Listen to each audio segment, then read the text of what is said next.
Hey everyone, finished watching the next Dino Thunder episode, White Thunder Part 1. This episode starts off with a little supercut of a bunch of Trent's scenes. It covers nearly everything about him in under a minute. Kinda says a lot about the character up till this point. So, Haley is opening up the cyberspace cafe and she thinks she hears something. She goes around and it turns out it's just Trent. He's been inside drawing.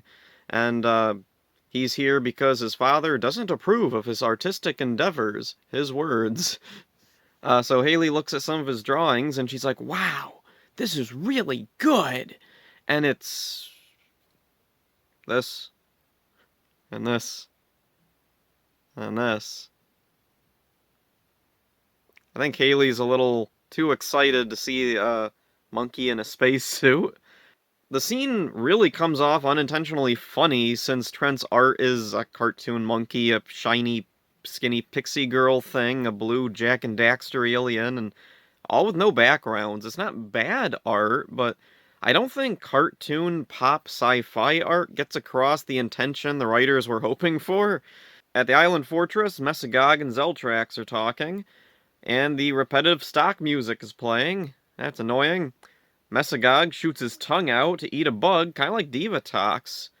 It's supposed to be unsettling, I think, but it works better with Divatox. She was human in appearance, making that kind of action appear unnatural. Meanwhile, Mesagog, since he's a lizard, kind of just feels normal for that kind of creature he is. Elsa's somewhere using a laptop to burst open some statues that look like dinosaurs. Okay. Meanwhile, Tommy detects what Elsa's doing and he goes to investigate. Cassidy and Devon, meanwhile, are trying to apply for a job at a news station. The boss there isn't interested, but he makes a deal with them. He wants the identity of one of the Power Rangers and he'll give them their own story. Tommy and the Rangers are checking out where Elsa was. Tommy tells them there was a dino gem there, but it's gone now. Trent and his father are having a talk. Mercer oddly mentions Trent's parents disappearing, even though wasn't it previously established they died in a cave-in or a rock slide or something? Is this supposed to imply that their bodies were never found? That's pretty dark, but I think the implication here is supposed to be like a red herring clue that one or two of the villains may be Trent's parents. Mercer zones out here and there throughout this conversation, and I like the blurry effect over his face. It really gives this whole thing a sense of surrealism. Trent leaves and an invisiportal appears. Trent peeks in just to see his father disappear through it. Elsa's at the island fortress working on something and yelling at Zeltrax because Zeltrax deserves it. You know, I don't like Zeltrax. Mesagog surveys her work on the artifact, as they call it. The stock music pops back in here, and I really, really miss the old Saban seasons with their original music. Trent approaches the invisiportal in his house as he just saw his father go through, and he's transported to Mesagog's island fortress. A morpher suddenly snaps around his wrist, and he receives visions of a white ranger. He runs out disoriented. Elsa and Zeltrax banter about the missing morpher. Elsa decides to send out a monster to retrieve it. At Tommy's lab, Haley detects the new monster, and for some reason, only Connor, Ethan, and Kira go to deal with it.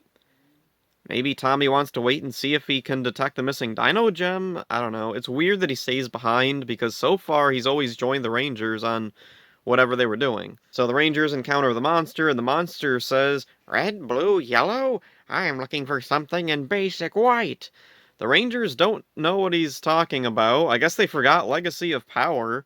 Tommy was a White Ranger. Shouldn't their assumption be that the monster is looking for Tommy? Or Alyssa from Wild Force? I don't know. Alyssa probably has stuff going on. There might be a monster after her. You don't know. Wait, there's also a really weird part here. When Kira asks Connor if he has any idea what the monster is talking about, Connor doesn't have so much as a line as he has like a weird noise he makes. Nah. Did he just respond to her question with not? It made me think, was this an ADR line? And like, during ADR, they lost some audio or something, or they didn't record for a part, and they were like, oh, he needs to respond with a negative, but they couldn't find a no or something, so they put in not. And it's such a weird sounding knot, too. Whatever. It's such a weird thing for me to focus on, but. And this isn't the only time there's gonna be some weird ADR re-looping or dubbing or whatever in Dino Thunder. There's gonna be a few other parts later on in the season. A White Ranger appears and destroys the monster. The Rangers follow him, and he attacks them too, right before teleporting away. And the weird thing here, he doesn't use an invisiportal. He just teleports. Unless maybe there's invisiportals that look different. Mesagog tortures Elsa and Zeltrax with that yellow forehead thing that he does. Still don't know what that is, or why he can do that. The White Ranger appears again, the Rangers go to confront him, and the White Ranger easily defeats them before they can fight back. Tommy rushes in to try and break things up, but it doesn't work.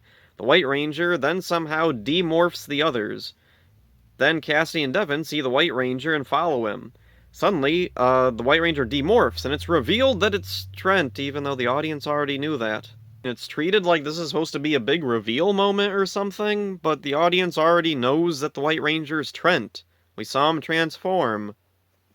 This episode is pretty good. Most of my problems are just little nitpicks. The opening segment highlighting Trent really shows how inconsequential he's been so far, and I really wonder, why wasn't Devin made the White Ranger? He's been a way bigger character than Trent was. I don't know. Is it just my bias because Devin's my favorite character in the show so far? The other weird thing with this episode at the beginning is Haley's cyberspace always unlocked or something? Trent apparently just walked in. Like, I'm assuming he doesn't have his own key, even though he works there. Like, Haley was surprised to see him in there, and, like, she says something to him about breaking in. And a few episodes ago, Cassidy and Devin break in. Or, well, walk in. I guess they just went through the back door. Why is the place unlocked? Trent's story with his father disapproving of his hobby is a good one, but it's a bit undermined when we see Trent's silly art. There's nothing wrong with silly art. I do silly art too, but I don't think it's what the writers had in mind, and it makes Haley's reaction to it just a tad over-enthusiastic. Cassidy and Devin's story is only set up here. They don't really affect the plot at all until maybe the end.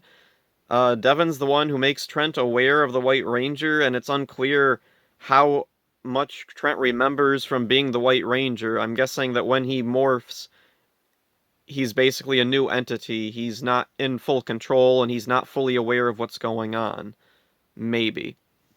We get another discussion here between Trent and his father, and I like these scenes. I like it here a lot better than in the other episodes, though, that they've done this, because in those other episodes it was just kind of irrelevant to everything, but here it actually does tie in with what's going on, and it makes sense for it to be here. This is Trent's focus episode. This is his introduction as a ranger. Anyway, I like all the little subtle details that give Mercer a more sinister aura. The monster of this episode has no name, or, well, rather, he does sort of have a name. He's credited in the end credits as Creature. Creature is his name, I guess. Poor guy. He has just as much presence as most other monsters so far, and they all got names. The structure of this episode is strange. It feels like they're trying to keep the White Ranger's identity a secret, but it's obvious it's Trent. Like, they do everything they can to show that the White Ranger is Trent outside of showing him morph. I think maybe there should have been some more ambiguity when he went through the invisiportal.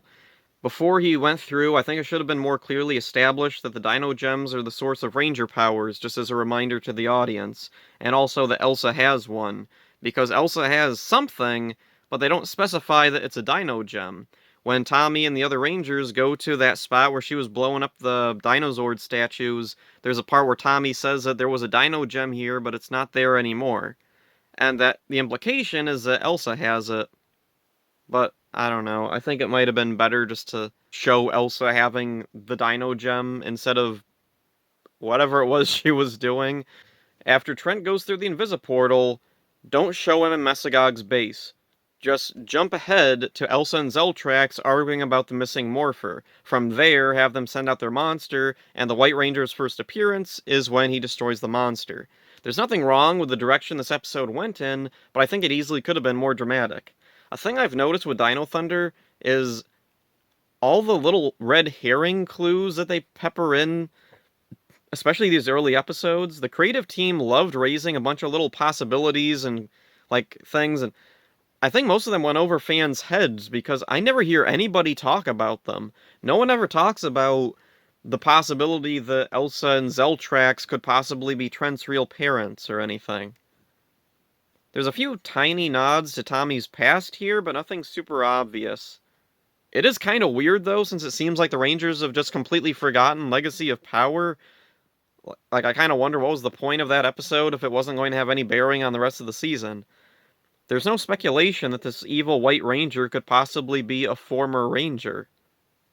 Despite lots of little strange moments, this is a decent introduction for Trent in his new White Ranger role.